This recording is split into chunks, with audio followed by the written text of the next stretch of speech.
Okay, and we are in the app. Hey, there's a lovely bus. It's a Lego bus. I can go around. And there's a navigation here. xrBrickViewer, which is actually following me, my face, so I can go wherever I want. Oh, I can feel the sound in my headset. And now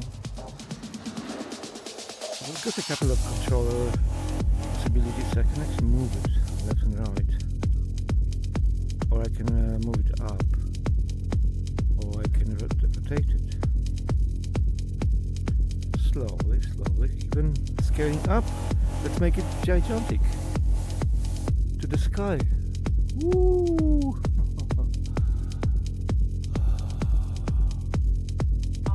Boom! Oh!